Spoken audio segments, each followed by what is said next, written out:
today's video, I'm going to be talking about our top 5 most important players for 2023.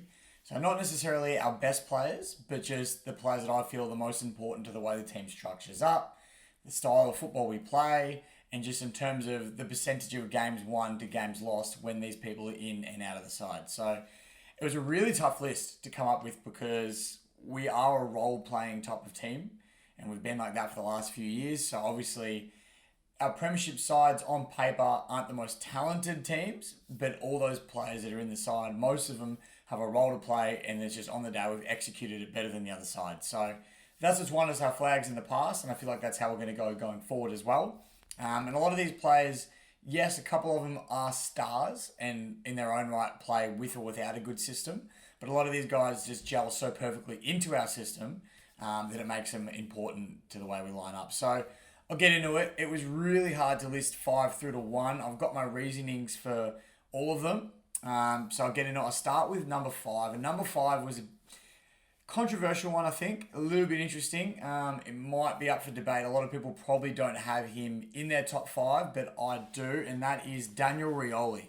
Now, I know we have similar players, those running half backs, but I think the scoring impact that he can have, his running carry through the middle of the ground, his rebound 50s, turnovers. I also think the way that he can shut down small forwards, he can play that lockdown role when he needs to. He did it against Charlie Cameron last year, and he did a pretty good job against one of the best smalls in the competition. So I believe he can do all of that, but it's more for his running carry through the middle of the ground, his pace, which no one else on our side has the pace like him, apart from his cousin, and just his scoring ability. He can go forward and kick goals. I think he'll kick more this year than he did last.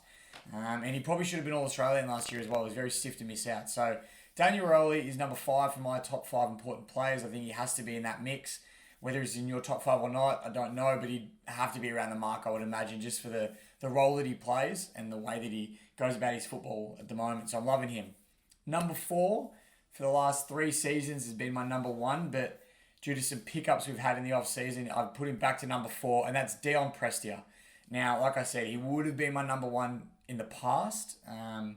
We relied on him so heavily. As soon as he got injured, it was such a scare. Everyone was worried, including myself, and with all rights, because he was so important to the way we lined up. Our best midfielder by far at the moment. He just dominates every time he's out there. Knows how to find the footy. He can play inside. He can play outside. He hits up our forwards. He can kick a goal himself when he needs to. So Dion is just such an important player. So structurally sound out there as well.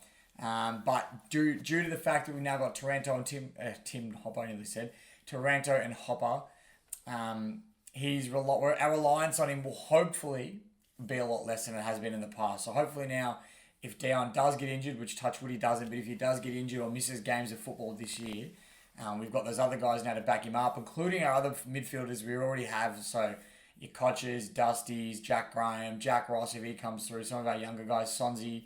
I think we've got the depth now to cover him if he does get injured.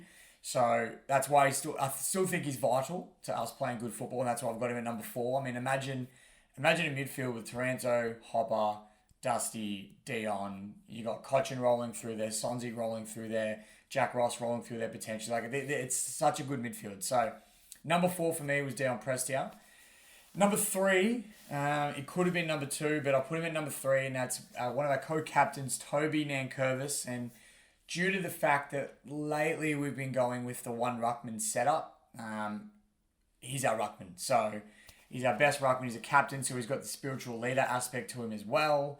He can run into the defence, take big defensive marks in the back 50, which he's done numerous times in prelims as well. So really important moments, he stands up a lot. His physicality, his aggressiveness. He's not the tallest ruckman going out there, not the best pinch hitter or tap ruckman, but his ability to aggressively attack the contest, become almost another midfielder, the way he chases and tackles as well. His pressure's through the roof for a big man. So I love Toby Nankervis and what he brings. We will probably roll Soldo through some games, especially with the extra interchange on the bench now. So hopefully we go 2 ruckman, because I personally want the 2 ruckman team, but we didn't a lot of last year, and I think we'll probably head down that path. And if we do, Nankervis has to be in our top 5 important players just because of the role he plays and because he will most likely be our sole ruckman for the year. So Nankervis at number 3.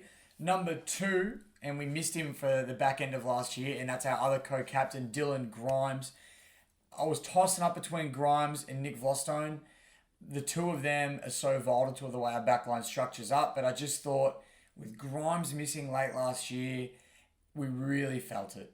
And, I mean, not to take us back here, but the elimination final against Brisbane when Joe Danaher kicks that goal, 4 defenders on 1, I can't not accept that if Dylan Grimes was there, that wouldn't have happened. And not because he might not have directly impacted that, but I think the way we structured up when that ball came into the 50, he would have had us all set up a lot better to attack that moment and make sure we executed properly. And he hasn't been out there the last few things because of an injury. I think it was the hamstrings from memory. So hopefully he's back up and going. And if he is, he's arguably could have been our number 1 most important player just because of the role he plays. But yeah, he comes in at number 2 for me. He's our second most important player.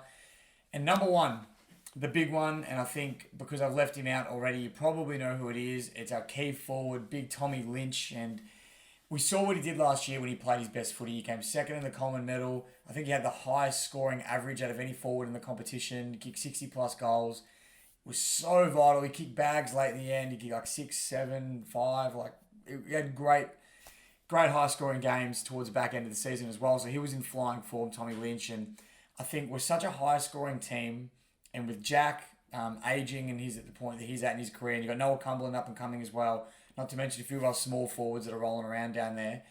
Tom Lynch is so vital to the way we set up because he takes the number 1 backman. He takes the number 1 backman every day of the week, which leaves Jack and Cumberland to the second and third defenders.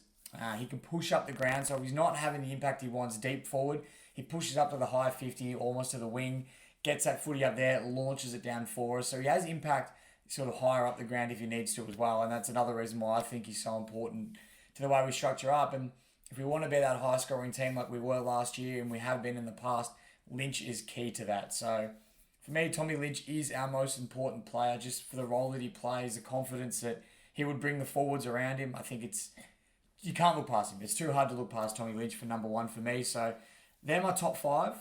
Let me know what you guys think. If you guys agree, if you would have someone else in there, if you would take someone out, if you would swap the order around, whatever it is, because I'm sure we're going to have differences here in our opinions. But they're my personal top 5. I think, I had Rioli at 5, Prestia at 4, Nank at 3, Dylan Grimes at 2, and Tom Lynch at 1. I was just double checking there. I was looking off to the side, but they're my top 5.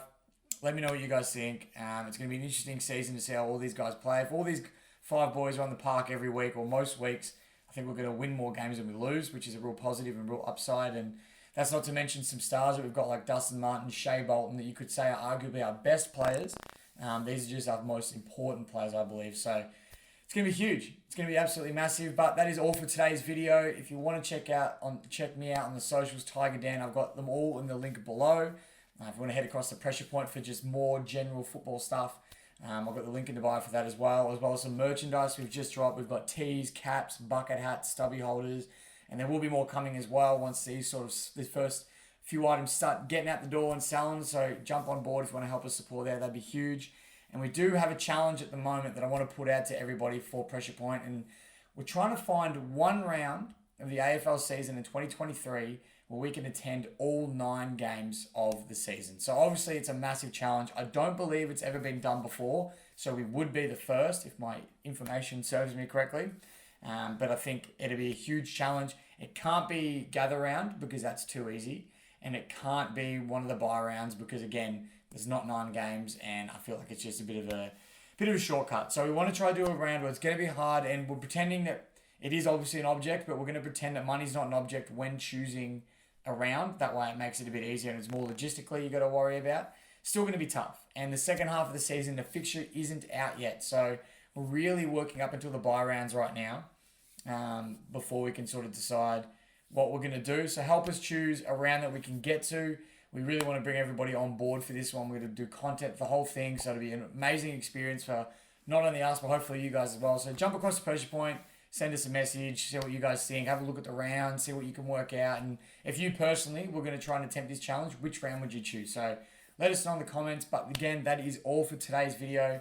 Thank you for watching. Let me know who your top 5 most important players for Richmond are this season. And until the next video, go Tigers.